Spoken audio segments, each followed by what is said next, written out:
Hi everyone, welcome, good evening, good morning if you're from the other side of the world, afternoon. Thank you for joining us this evening for this heart-pounding YA horror. I'm Shelley, I blog over at Tales of Yesterday and I run a Point Horror book club over on Instagram. And tonight I'm joined by two absolutely brilliant authors of the YA horror genre. I've got Amy McCaw, who is author of Mina and the Undead, which is a brilliant YA gothic mystery.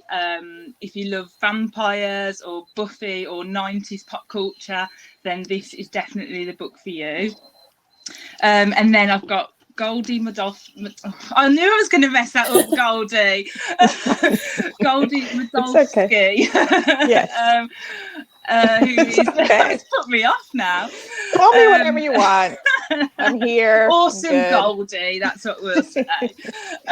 So, author of Kill the Boy Band and No Good Deed, and now Last Girl, or as it's known the other side of in the States, the Mary Shelley Club.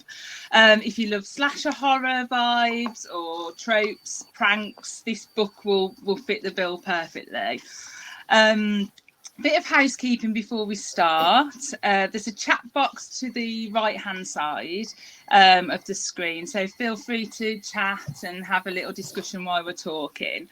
If you'd like to ask a question, I'll look at those at the end of the chat. So there's like a little ask a question box, so feel free to ask questions in there, and Goldie and Amy will answer some at the end. There's also a poll section for a bit of fun, see which one's winning. And if you're interested in purchasing either of these brilliant books this evening, there is a buy the books option at the bottom. I think it's a UK copies, but I think if you contact the bookstore, they might be able to arrange international shipping, or you can order on Book Depository. So that's enough from me yapping on. Let's get on with asking all the questions. So to kick things off, can you tell us a little about Mina and the Undead and The Last Girl? Do you want to go first, Amy? Yeah, sure.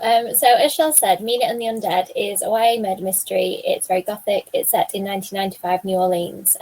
Mina goes to visit her sister Libby for the 1995 FangFest, and she's obsessed with the city. She loves all the creepy things New Orleans has to offer, and she even gets a job in a horror movie mansion where she can reconnect with her sister and scare some tourists at the same time. And she's having a great time working there until she finds a dead body at work, and she finds that somebody's killing people in the style of local myths, and she's got to figure out what's going on before she becomes the next victim. ... Oh, how about you, Goldie? Tell us a bit about Last Girl. Sure. So The Last Girl is about a girl named Rachel Chavez. She is a new kid at an elite Manhattan prep school in the Upper East Side. So think of like Gossip Girl, basically. And she has just recently experienced a trauma. And to deal with it, she becomes obsessed with horror movies to help sort of like desensitize her to fear. And she finds a group at this new school. They call themselves the Mary Shelley Club. They're all obsessed with horror movies. And she thinks she's finally found her people. But then she discovers that they play a kind of sinister game where they're in a competition to try to scare people in their lives. They try to bring horror to life. And so at first the game is really fun, but then it starts, the stakes start escalating, things get kind of dangerous, people die, and there's kind of like a masked man killer on the loose. And Rachel has to find out who that is before she ends up dead.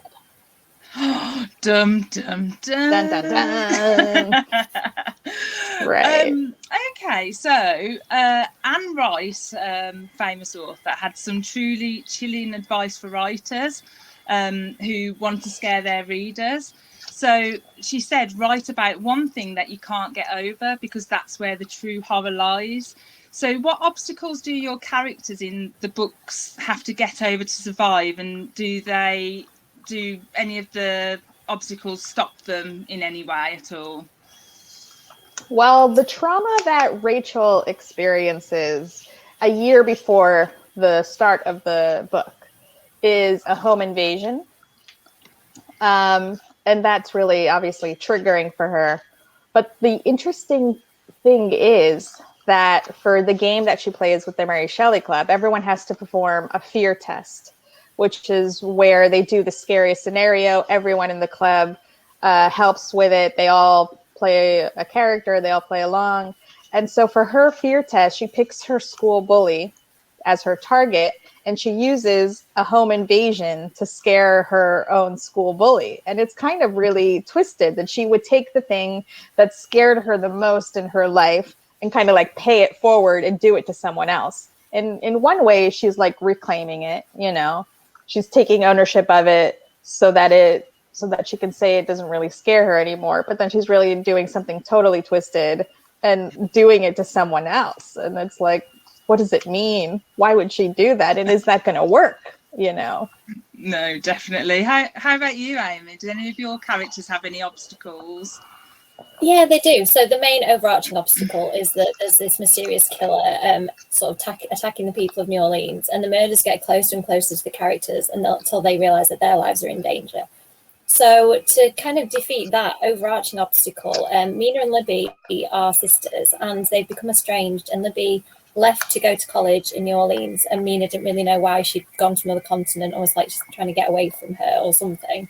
So I think that was a massive obstacle for the two of them, that they are trying to rebuild their relationship at this really stressful point. And I think that if they'd been more on the same side, then they would have probably got to the bottom of the mystery a little bit faster. And I think their personalities get in the way. Like, some of the characters rush into danger. Some of them would rather pretend that danger doesn't exist, and none of it really works out very well for any of them.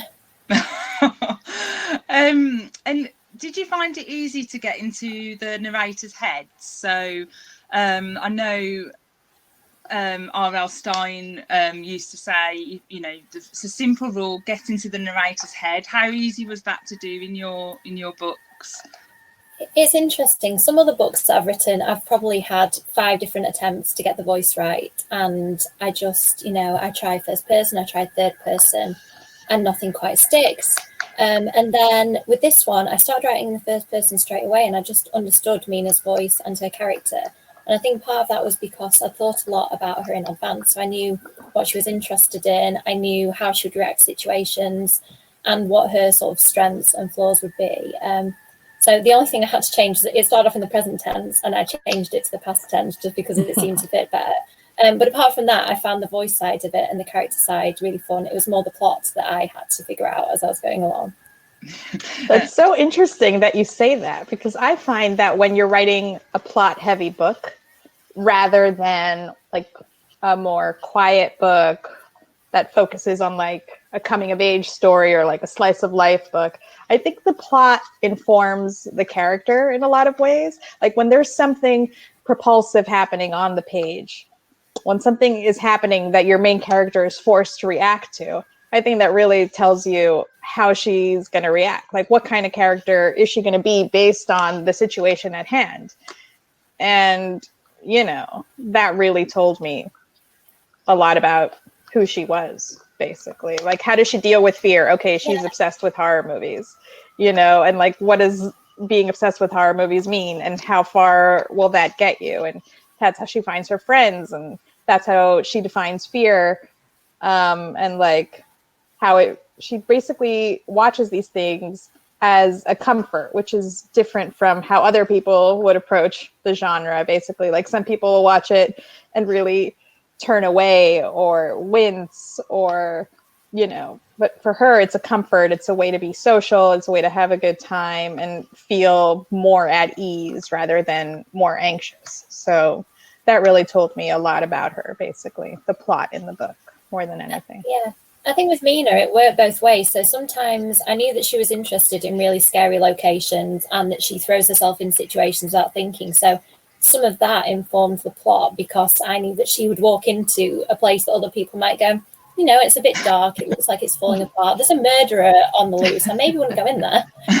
So I think sometimes, like, both of the things, I knew that she was going to be that before that happened. And I think that it fed each other. So, like, the plot fed her character and her character informed the plot. I think it did both, really. Yeah.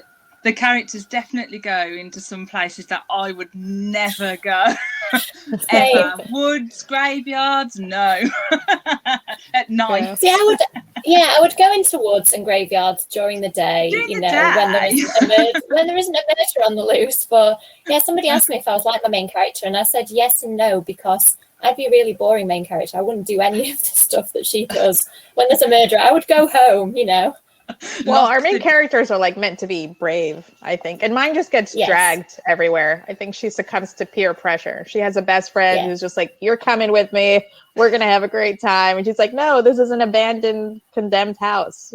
It's a party. So that's basically what happens. So do you enjoy killing off your characters then? Putting them in situations and then just bumping them off? Well, I don't enjoy it, Shelley. I'm not a monster. But it has to happen, it oftentimes has to happen. As I'm writing a book, I don't know who's going to die, but I have a vague idea that someone has to die, I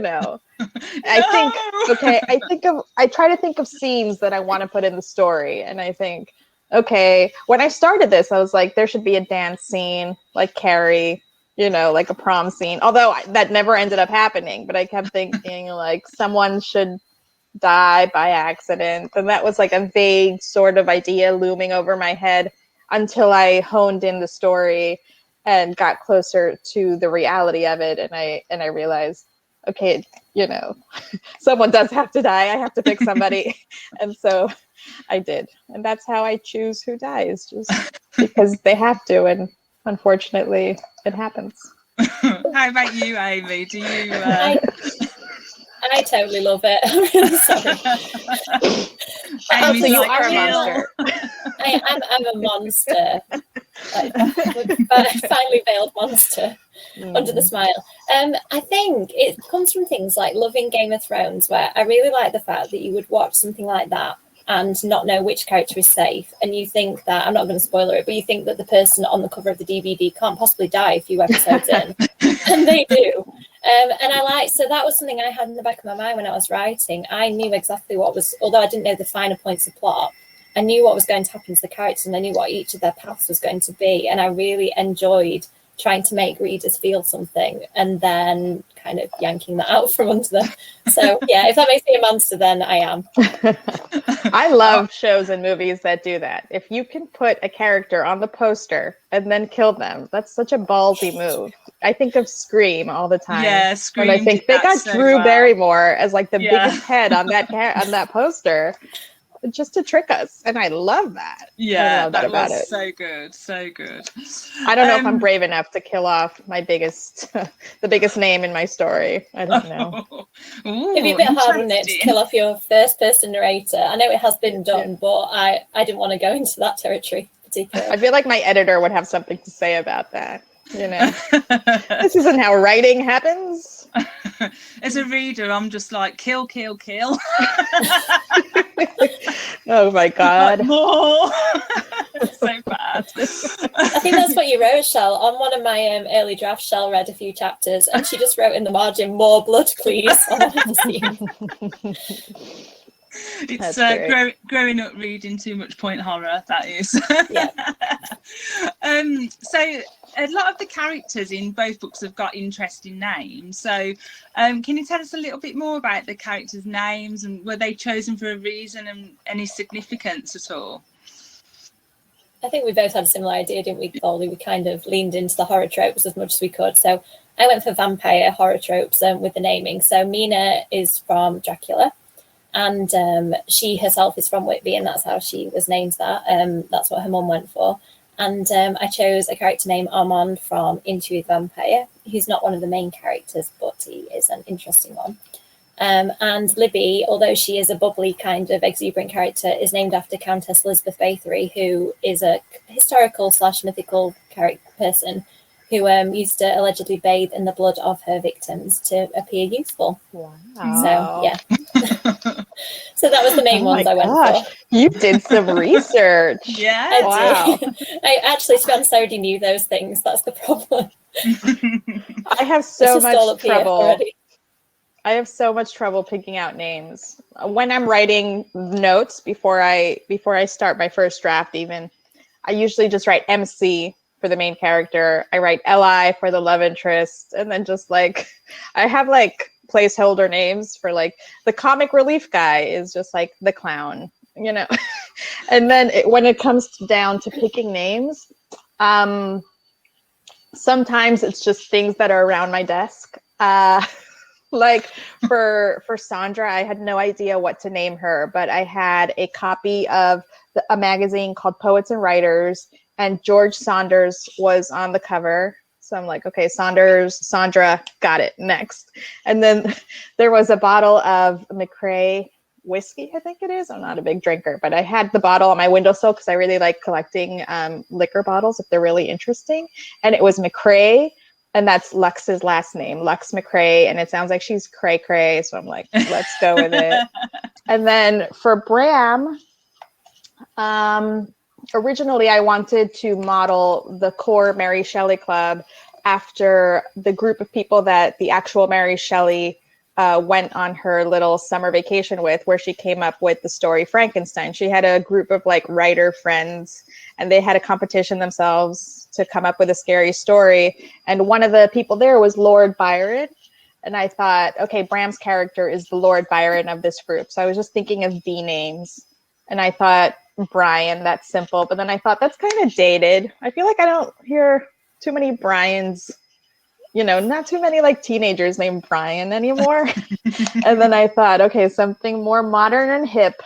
And I came up with Bram, and that had a great connotation with Dracula too. Maybe Mina and Bram could hook up. But let's see. Thayer, there's a bottle of Thayer's toner in my medicine cabinet, so I just took that. And Freddie and Rachel is kind of a spoiler. I don't know if I should reveal it. Whoever hasn't read the book, cover your ears for 1 minute while I reveal the spoiler of Freddie and Rachel. Do you guys remember the movie She's All That? Yeah. Okay. So Freddie Prinze Jr. and Rachel Lee Cook are the stars of that. And I just, when I figured out the ending of The Last Girl and who the big bad guy is, and that he's tricking our girl, I'm like, okay, it's just like Freddie in the movie She's All That, tricking RachelLee Cook in the movie. And then I was like, that. I did not get it. I was all like Freddy Krueger, maybe, or something. Yeah, oh, yeah, sure. Not Freddy Krueger. No, it's Freddie Prinze Jr. Yeah. I kind of love that though. That's like brilliant. I love it. Brilliant, stupid. It's a fine line. I've got you to thank, Goldie. I watched I know you did last summer last night, so I've just had a little Freddie Prinze Jr. fix, and we watched Urban Legend the other night. I think my 90s horror love is just like coming back. Oh, definitely. Those are so watched, fun. I Know What You Did Last Summer as well the other week, and so still so good. So good. I mean, Ryan Phillippe, boxing. Yes. Yeah. I mean, am I right, ladies? Yes, definitely. I had a poster of him the size of my wall when I was 15. Oh, that's the nice. whole wall. Yeah. Wow. Oh, I'd still have it. Yeah, still have somewhere. I need that as like the Zoom background here or something. You should. Yeah, you've got the wall just ready for it right there. I know. Oh, I missed an opportunity there. Yeah. So, what would you say are the key ingredients to writing the perfect heart-pounding YA horror?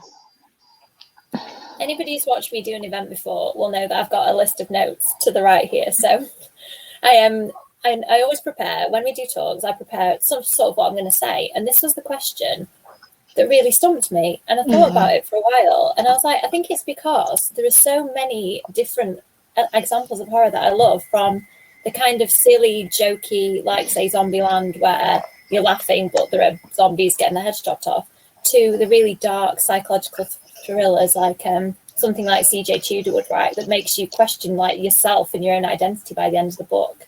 But I think a lot of it for me comes down to the characters that I really root for and I care when they're in danger, I think is important. When there are stakes that are real to those characters and the stakes, oh God, I hate saying stakes and I've written a vampire book, I'm sorry. I think when the stakes are really high. Is it a pun? God, I can't get through an event without a vampire pun. Anyway. And then I think things that upset me and are personal to me, like I watched Pet Sematary a couple of years ago, and anybody who has watched or read that, there's a storyline involving children, and I just don't think, now I've had a child, I really don't think I could watch that because I think I would just be a wreck. So I think horror that has that touch of the personal to you, and it won't be the same for everyone, but that's what really, really gets to me. Yeah, I think the only thing I could do is just think of the things that scare me, because there's so many things that scare so many people. You know, people are afraid of elevators, people are afraid of clowns, people are afraid of spiders. And I thought the best I could do is just, if it's gonna scare me and freak me out, then hopefully it'll scare someone else too.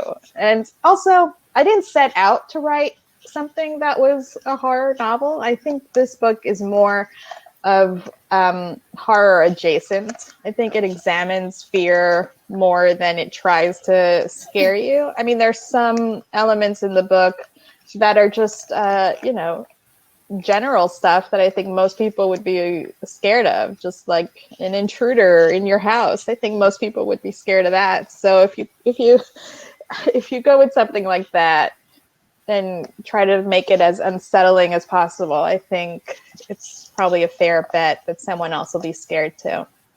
Yeah, I think that's kind of become my favorite genre, like the horror thriller type book. I don't see yours. I think it feels like it fits kind of between the two. And books like Cynthia Murphy's Last One to Die has that feel as well, where it treads the line between thriller and horror.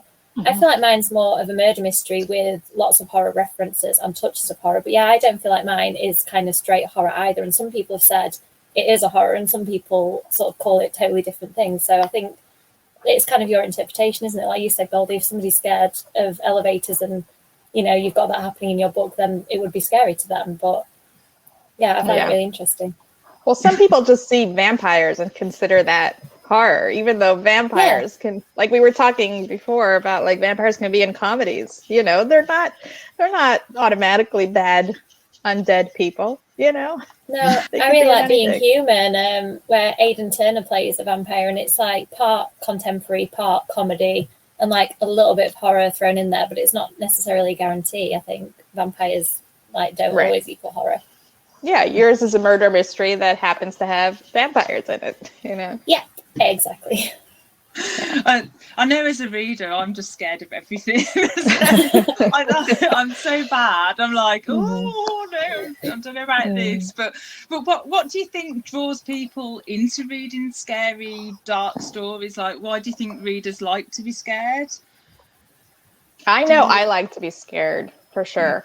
More so with movies than with books. I think it's so much more scary to read a book because that's such an isolating experience and you're so in your head.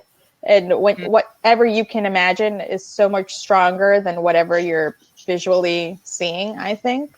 And also, I really only watch scary things with other people. I find that to be really fun as just a social event where I could scream with somebody and grab on to somebody. So just that aspect of horror is what really attracts me. And I also feel, after I get scared, I feel really giddy and a huge sense of relief, which is something that I gave Rachel, the main character in The Last Girl, where she watches something and she feels like she went through it after that 2-hour period, and she can close that up, put that away, and then she feels good. And that's kind of the experience that I get from exposing myself to the horror genre. Yeah. How about you, Yeah, Amy? that's a really good answer. Yeah, that's kind of how I feel as well. I like the fact that there is that sense of relief and release when you watch a horror film, like even one that's really bothered you and got under your skin, you can kind of let it go. Although I think certain ones that have really scared me have kind of bled over into my life. And like I read Frozen Charlotte by Alex Bell, and it has these little creepy dolls that sort of appear in people's peripheral vision, and then they're going to die. And I did actually like start to see like little shadows in the corners of my eyes. So I think that's That the is bit. really I did creepy. I went to like this Gothic mansion that had underground caves under it, so it's probably the wrong time to visit a cave when I'm just reading about this horrible thing.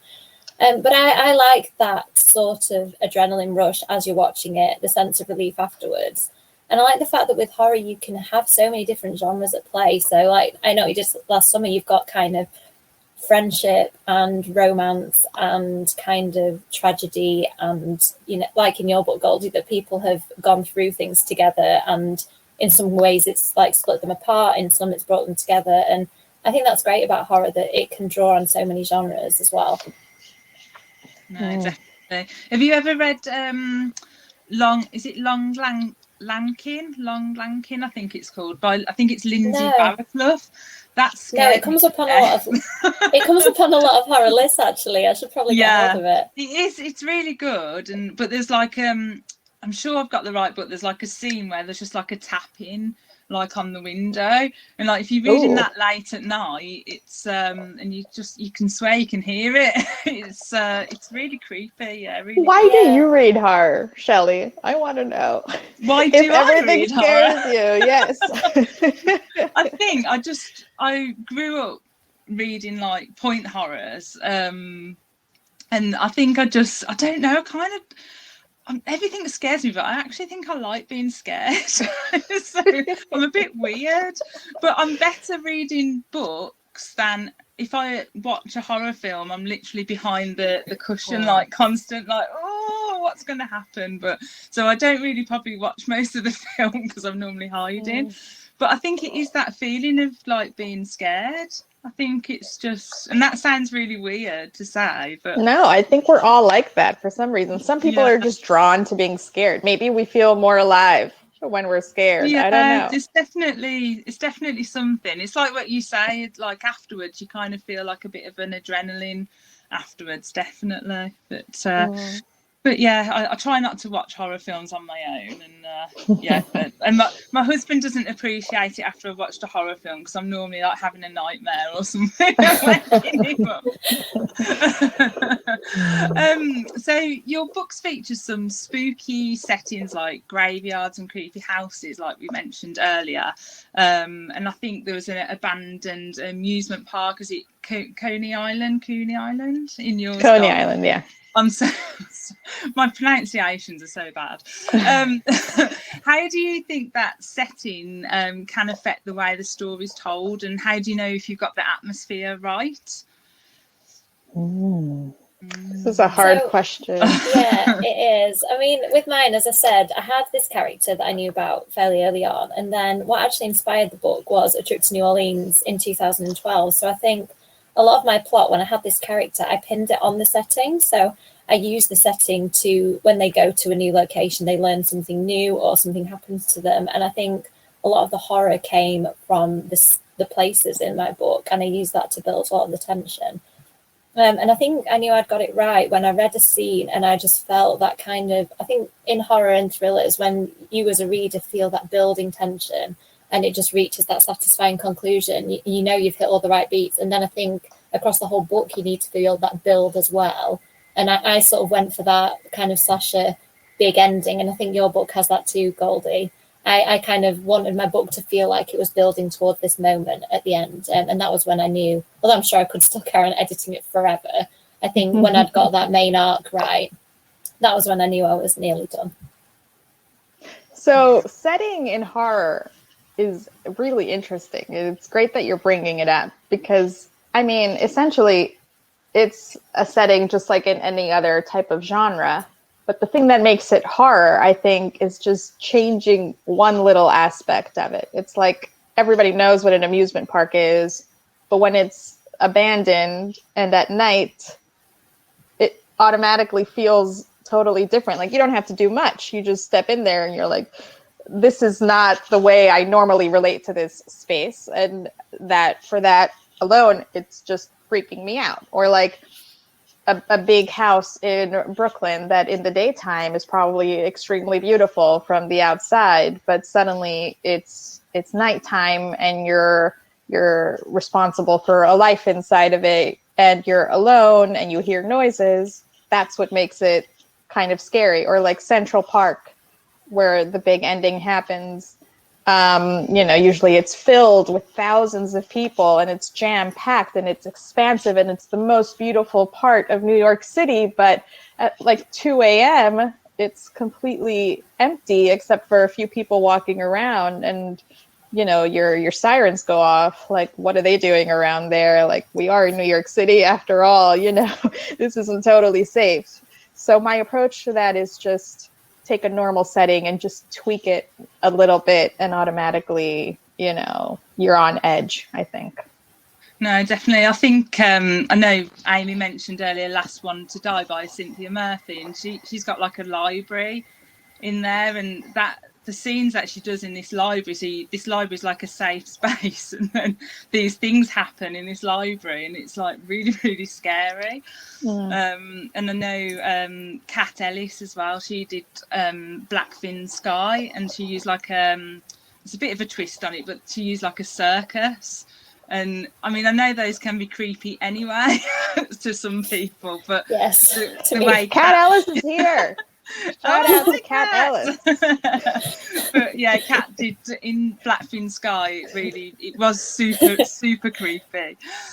So I really liked that. When you were talking about the tapping on the window, it made me think of Harrow Lake as well. Like, Kat is the queen of really creepy horror. I even bought, after reading Harrow Lake, I bought a jitterbug. Because I was so inspired. I needed, if I needed something to creep me out, I had this little jitterbug ready. I mean, look, it's what works. That is great. So yeah, Kat's definitely horror inspiration. So thank you. Kat's put yay jitterbugs in the chat. Terrifying. So if you were being initiated into a secret group and you had to impress with just one horror film, only one, what would you pick?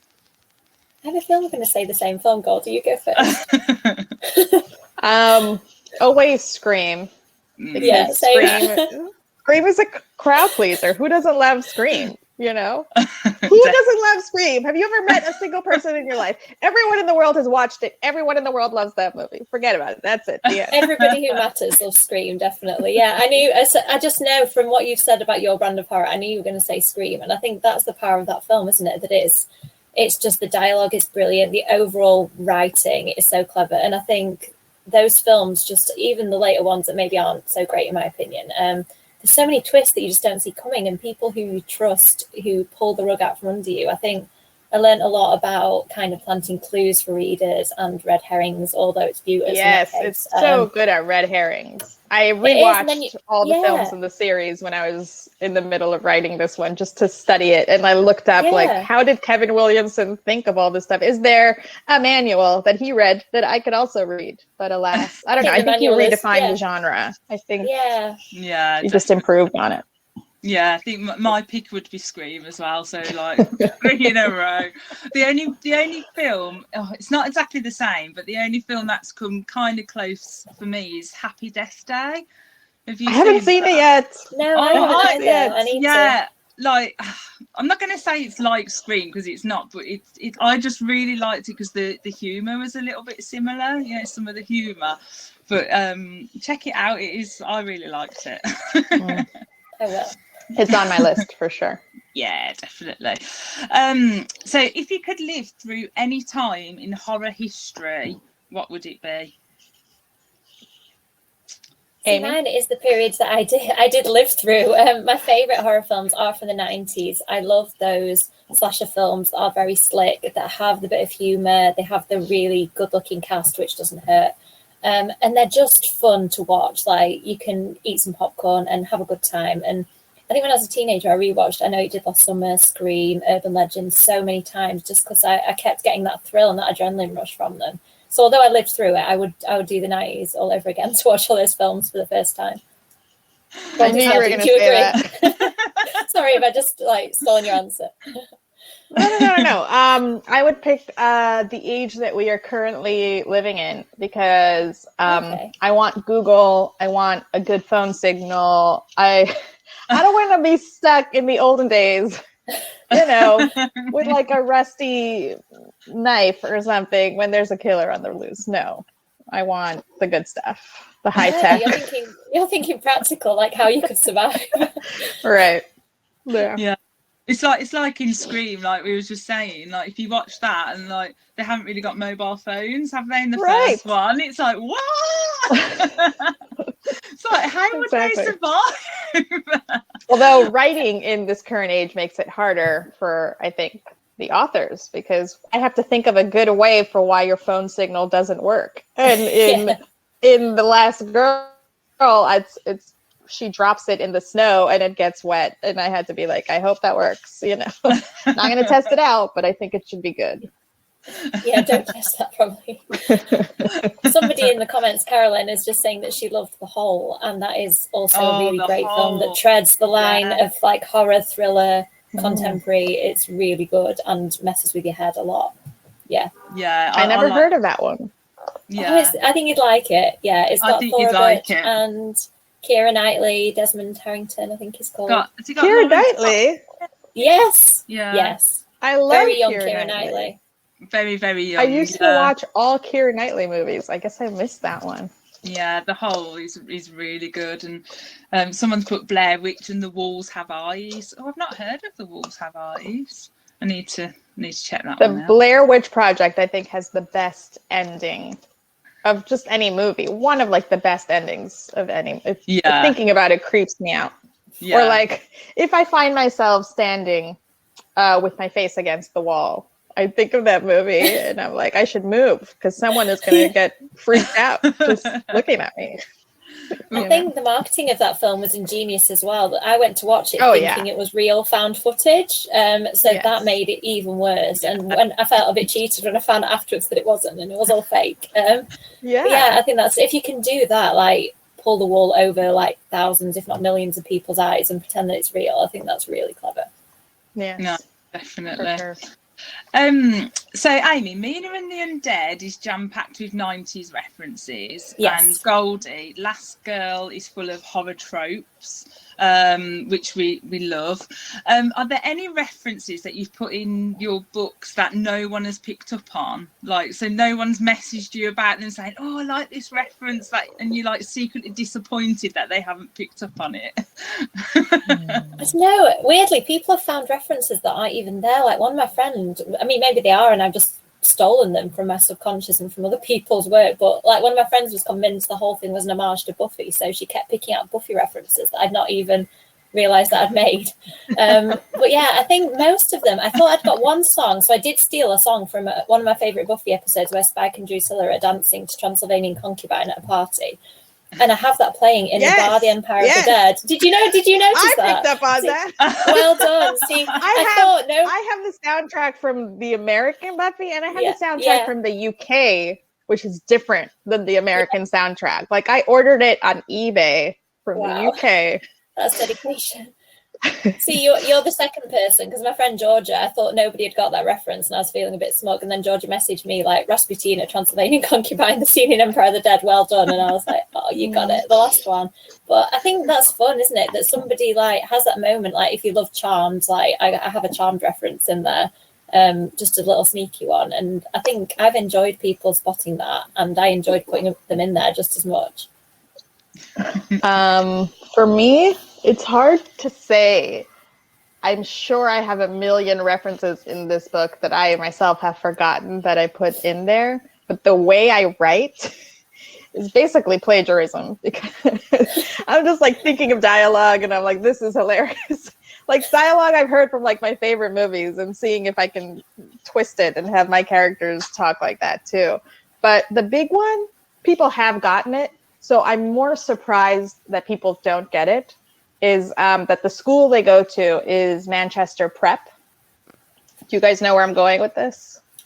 I think you might be going to Cruel Intentions. Yeah, I don't know. Oh, Manchester yeah. Prep How is did I not the pick school that from up? Cruel Intentions. Yeah. Yeah, I kind of overlap those references because they mention Cruel Intentions in the book. So I don't know how kosher honestly, it is. I had But so much fun with that in your book. As soon honestly, as the announcement came out, like somebody was like, "Oh yeah, Manchester Prep, I see it." So I'm like, "Oh yeah, everyone's gonna see it." I'm such a nerd. But a lot of people have been calling it like Manhattan Prep or Manhattan Academy, and I'm like, "Where are you getting this?" No, it's Manchester Prep from Cruel Intentions. I feel so foolish. I didn't pick that up. How did I not pick that up? Oh, Chelle. Oh dear. Oh, so that Ryan Philippe again. Oh well, exactly. He might not be on the wall, but he is looming over all of our lives. Definitely.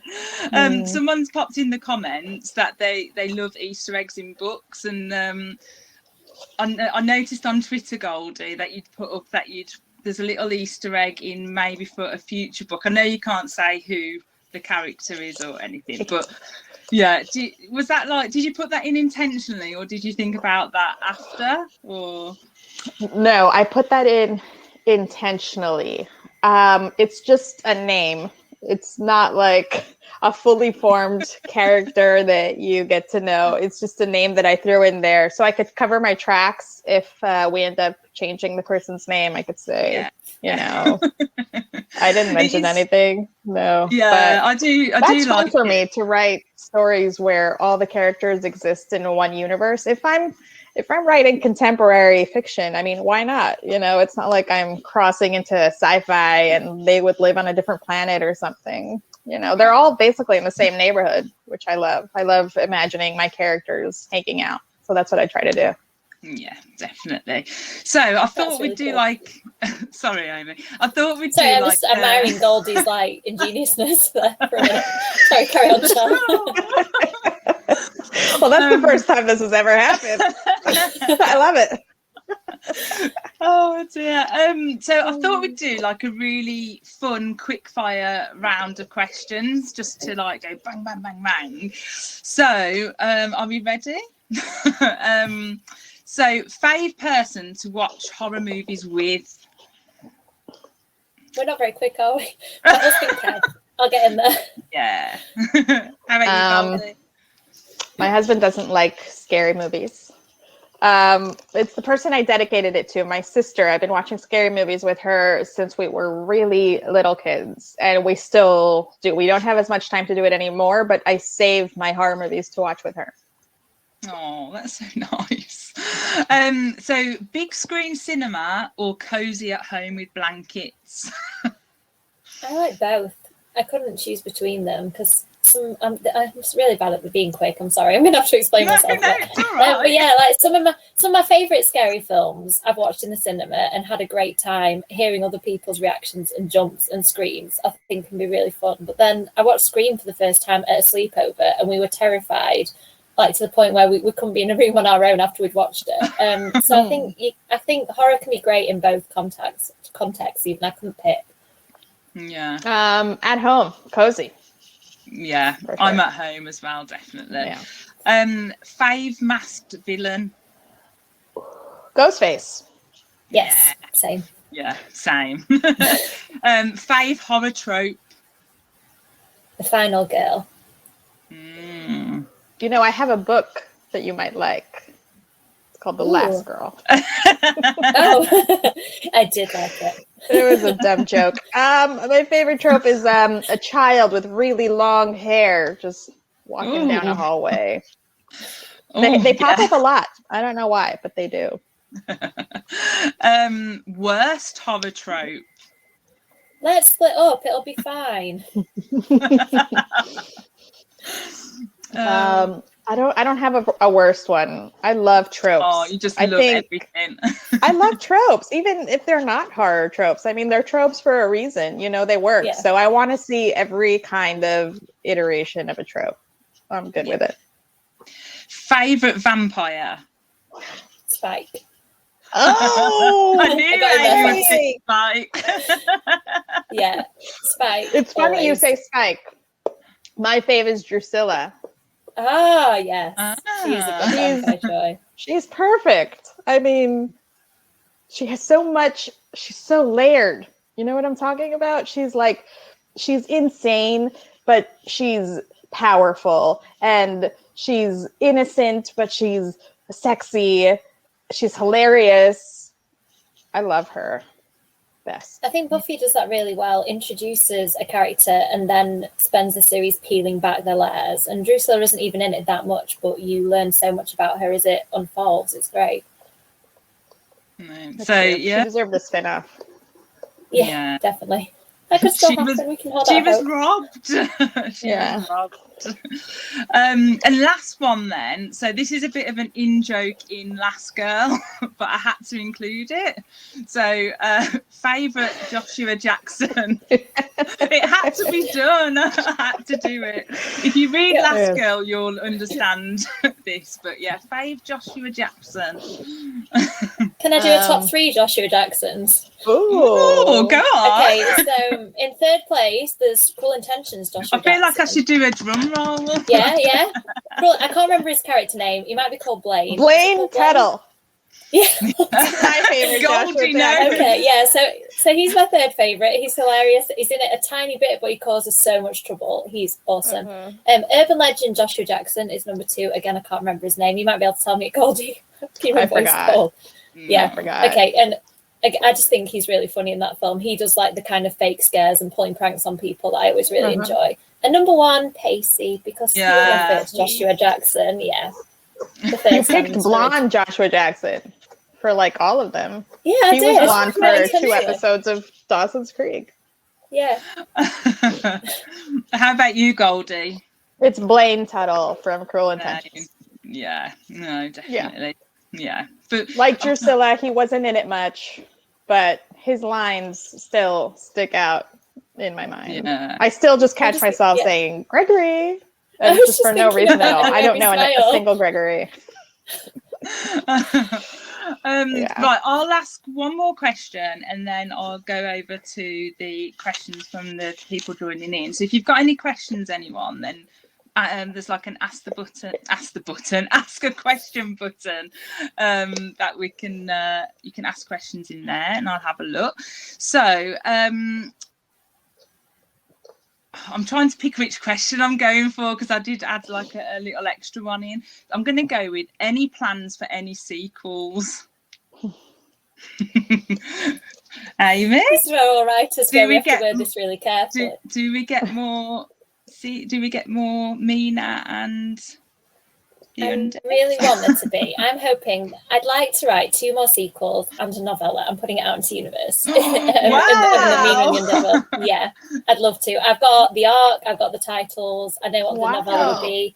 It wouldn't be from Mina's point of view either, the novella. I don't think I've even told my publisher this, so if Hazel's watching, surprise. That's what I'd like to do. You heard it here first. I am writing a standalone while I'm waiting to see whether I get to write the sequel or not. I am writing a standalone, which is a YA murder mystery. It's a little bit darker than Mina and the Undead, and it is set in a different time period. And I'm not going to say anything else, just in case I jinx myself, because it's really new and I'm just figuring it out, and I'll probably say something that will change down the line. But how about you, Goldie? Any sequel? I would love to write a sequel to The Last Girl. With my other books, once they were done, I really didn't think about the characters too much or how their stories would continue.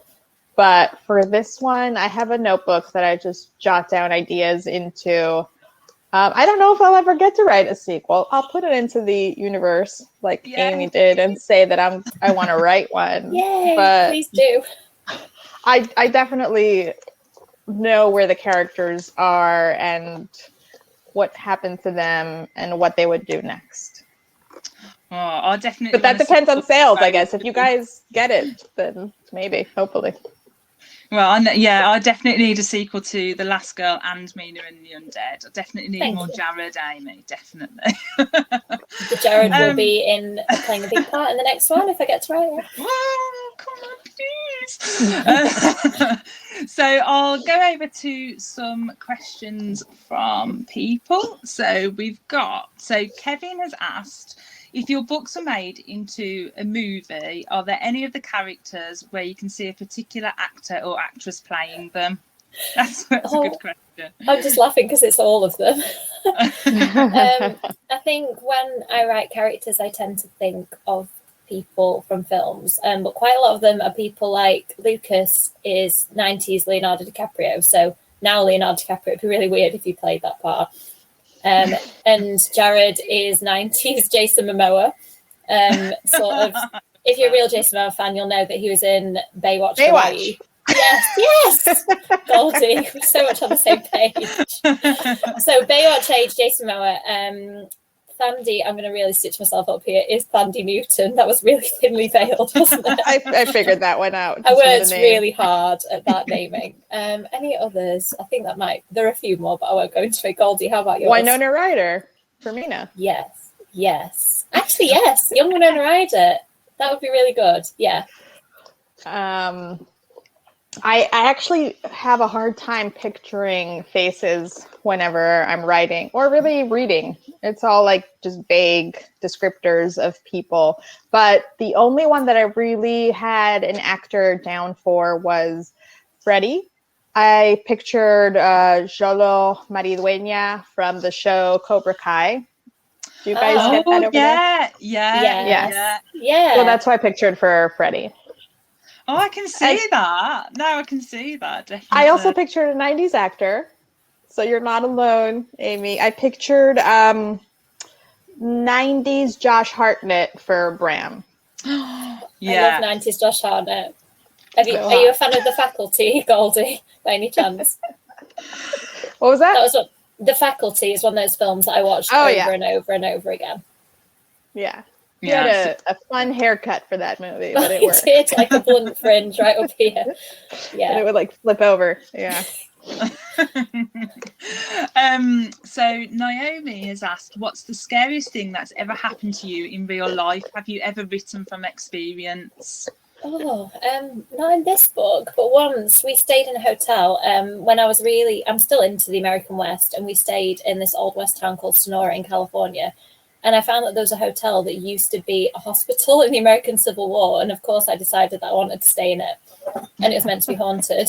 And I was in the room on my own. And it was like, I don't know, something like Interview with the Vampire, like really dark, lush fabrics. And the lighting was really dim and flickering. It was really atmospheric.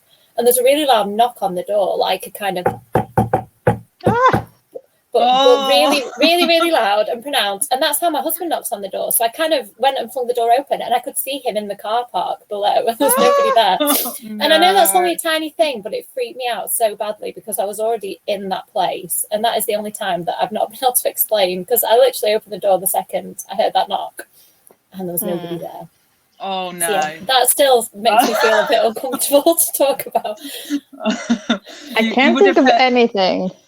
I can't think of anything that was too scary that happened to me personally. I've heard of so many scary stories. I went to New Orleans too, and I took one of those tours.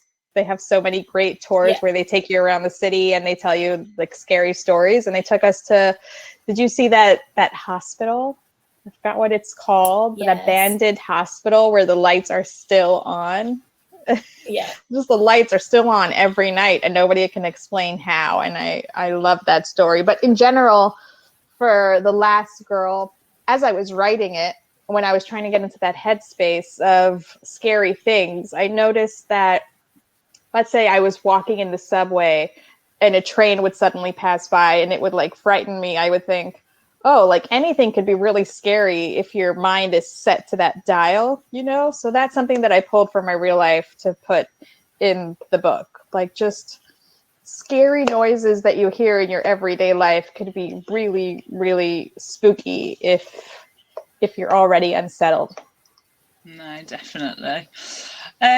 Sarah's asked, what were your favourite books growing up? See, I read a lot of point horror in the 90s, as Chelle did. So I really liked the Forbidden Game trilogy. Was amazing. It's kind of like a labyrinth retelling, I would say. And it's really dark, creepy, sexy, all the things I still like. And I really liked The Babysitter, which is that by R.L. Stein, Chelle? Yeah, R.L. Stein, yeah. Yeah, I thought it was. And again, I think, like you said, Goldie, because I was a babysitter, like putting your, as you're a babysitter, reading about horrible things happening to a babysitter, it doesn't take your imagination very much work to kind of, when there's a tap on the window or the phone rings and you don't dare answer it because it could be the killer on the other end. Yeah, that was the kind of book I was reading in the 90s, unsurprisingly, and I haven't really moved on at all. Yeah. I wasn't a big reader as a teenager, actually. So I'll tell you my favorite, like, middle grade and books like that. I guess Babysitter's Little Sister, now that we're talking about babysitters, stay on topic. Yeah. I read those books a lot. Love those. Oh, that's so good. So what we did before the event, we set up some like polls. So I thought we'd have a look at what people had voted for. So first question in the poll was, you are babysitting and hear a strange noise from upstairs. What do you do? So everyone, 10 votes have voted for go upstairs and investigate. What? You're all dead. You people. You all died. Yeah, you're the people who die at the beginning of the movie. Oh dear. I would run out of there as fast as my little legs could carry me. Definitely. You meet a vampire down a dark alley. What do you say? So the one that's won is, I came up with these stupid things, so I do apologise. But the one that won is, just here for the nightlife. You should see the place in the day. And oh no, sorry, the one that won was, are you okay? You're looking a bit pale. Sorry. Oh, don't say that to a vampire, guys. Come on. You're watching a horror movie with friends and a scary bit is coming up. What do you do? So the one that's won was smile and laugh manically. That's what I would do, definitely. You get transported back to the 90s. What do you grab first? Yay! Most people would grab a point horror classic. Secondly on that was Tamagotchi. So Tamagotchi, they were so good. People's favourite masked killer was Ghostface. Favourite vampire, Spike. Yes. Favourite literary classic was Dracula. Close by, and then Frankenstein second, actually. So that's actually quite perfect. Yeah. Oh dear. So I reckon I can squeeze one more question in just before the event runs out. So is there any advice for any future horror authors out there? I think getting to know the genre was something that I really wanted to do, to know what is out there already, what the tropes are, and know when you can, like when you want to lean into it, when you want to break the rules. And I think find trusted people to read your book as well, because I'm pretty sure my book wouldn't have got like publishing ready if I hadn't had a big trusted group of critique partners, which is I still use now and I find like invaluable. I would study the genre as much as I can, especially the subcategories that appeal to you the most. Watch as many movies from there, read as many books from there, see what you like about it and see what you don't like about it. And what Amy said, just see what you can make your own, basically. Play around with it. No, definitely. That's really good advice. I just noticed, I think it was to my babysitter comment about running up the stairs. Someone put, you can't just run away and leave the children. Lux basically abandons that kid in The Last Girl. I had like ethical, moral dilemmas writing that scene. I'm like, what is she doing babysitting this poor child? But yeah, no, Sabrina, we're definitely with you. Yeah, you couldn't really run away and leave the children. No. Unless, no, we couldn't. So anyway, so thank you, Amy and Goldie, for answering all my questions and being here this evening. Thank you, Shelley. Thank you. So good. Thank you. And to everyone that's joined in, I hope you've had fun and you've had an insight into what makes heart-pounding YA horror. And we hope we haven't scared you too much tonight that you have to sleep with the light on, because I probably will have to be fair. But do buy these books because they're so good and I love them a lot. So I really highly recommend them. So Yeah, thank you, guys. Round of applause. Thank you, everybody. This was so fun. Thank Yeah, you. I really enjoyed it. Thanks everyone for coming. Thank you. Bye-bye. Bye.